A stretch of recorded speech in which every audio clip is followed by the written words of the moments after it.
God will never take something away from you without the intention of replacing it with something much better. Trust that God will put the right people in your life at the right time and for the right seasons. God's plan is always the best.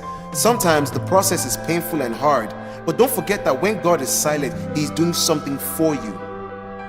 Romans chapter 8 verse 28 says, "And we know that for those who love God, all things work together for good, for those who are called according to His purpose. See, I am doing a new thing. Now it springs up. Do you not perceive it? I am making a way in the wilderness and streams in the wasteland." Isaiah chapter 43 verse 19 says this. Now, with these promises, I want you to remember that God will never take something away from you without the intention of replacing it with something much better. So whatever didn't work out for you as planned, this is God's own way of saying, I've got something much better. Proverbs chapter 12 verse 23 says, "Be sensible and don't tell everything you know." When you walk with the Lord, He gives you visions. He gives you visions pertaining to your future, visions pertaining to your life. He gives you visions pertaining to the things He wants to accomplish with you and through you. He causes you to see into the future so you can head for that future. Everybody may not see what you see or know the future that God is guiding you into, but some people try to tell everybody what God is showing them. And at the end of it all, that's one big mistake you should not make. Yes, it's a big mistake, except He's the one leading you to talk about it. Understand that Satan doesn't know what you see until you tell him. He's not omnipresent. He doesn't know everything. And when he hears about what you see, then he starts scheming how to work out a plan to stop you. There are people who, because they couldn't keep certain things to themselves, they lost the beautiful idea they've received from the Spirit. And once they got the idea for something, they started telling people about it, and Satan got wind of it. And guess what he did? He devised the means to stop the idea from materializing. Don't ever give him that chance. If there's one thing I've learned to accept, is that people come and people go. Friends you may have made in the past may no longer be around. People you expected to stick around may have left you, and you ask God why. But get this. We serve an orderly God. He doesn't just allow things to happen because He always seeks the best interest of His creation, and He allows things to happen for a reason. So here are 5 reasons why God may remove a certain person from your life. The first one could be to fulfill His divine plan. God's ultimate plan is that we live forever with Him in His kingdom. And when we give our lives to God, we're giving Him permission to do His will in our lives. Therefore, anything or anyone that comes in the way of fulfilling God's plan in your life, He will remove. Jeremiah chapter 29 verse 11 says, "For I know the thoughts that I think towards you, saith the Lord, thoughts of peace and not evil, thoughts to give you an expected end." The second one could be, they may be toxic.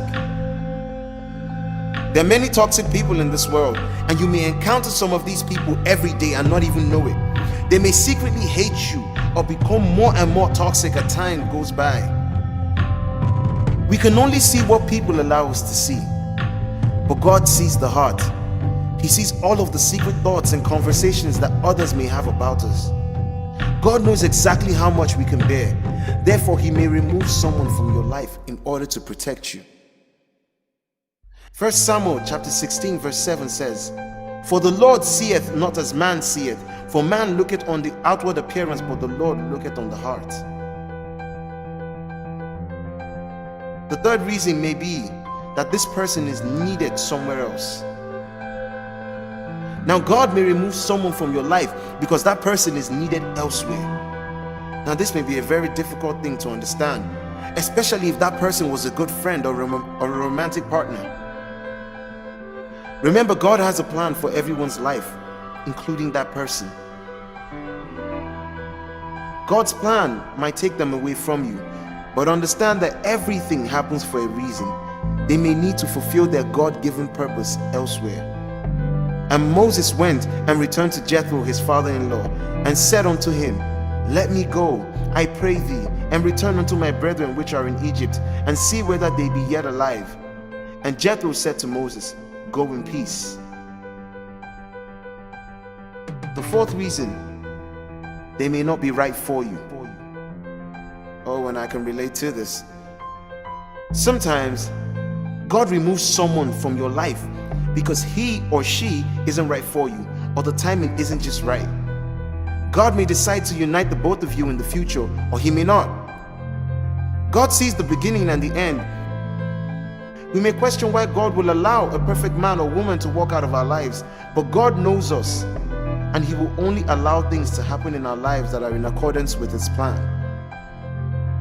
And we know that all things work together for the good of them that love God and to them who are called according to his purpose. And the fifth reason,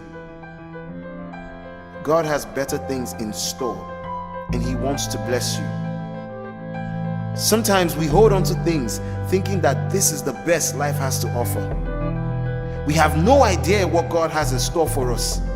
We sincerely do not have an idea what he has in store, and he's just waiting for us to trust him so we can pour out those blessings. But as it is written, eyes have not seen, nor ears heard, neither has it entered into the heart of man the things which God has prepared for them that love him. And when we place our lives in God's hands, we can rest assured that he's protecting us. And even when we choose to do the opposite of God's will, he's always trying to get us back on the right track. He loves us too much and he doesn't want to lose us. We're that precious to God. And when we understand that everything happens for a reason, it is easier to learn lessons from our experiences. For example, that person may have left because of something you said. Now you can learn to better control your tongue. That person may have left because of what you probably did to him. And now you're going to learn how to control yourself or how to respond better to people rather than react. So when God removes someone from your life, don't chase after them. I want you to see it as a blessing in disguise, because we might not know what the future holds, but we know who holds the future. So we need to trust God and trust that everything that happens, everyone that walks in or out of our lives is for a reason. And when they do leave, remember that they just played their role for a season. Remember that they were there for a season and know the reason why they are there.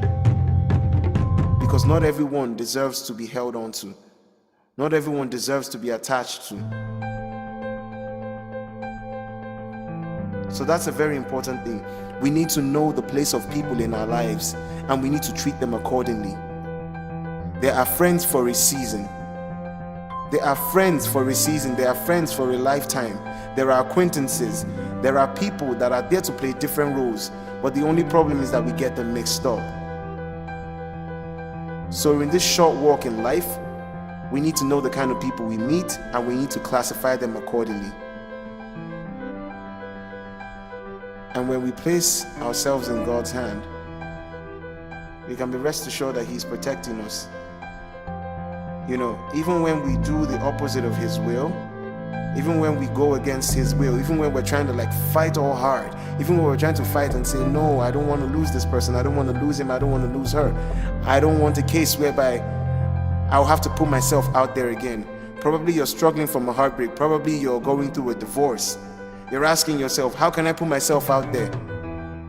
How can I find someone else that's like him? How can I find someone else that's like her?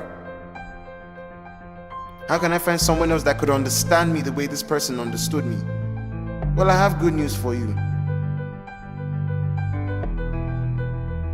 There's not just one person for you.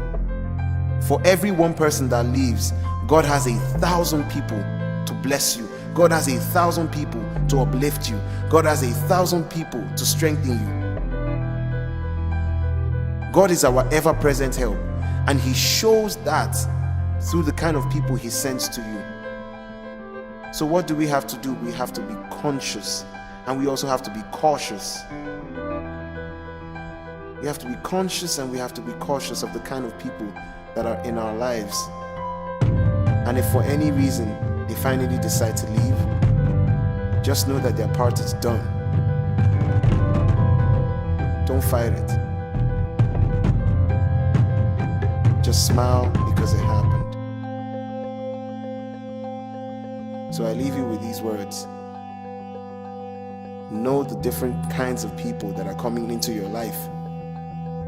Categorize them and treat them accordingly. And you'll be glad you did.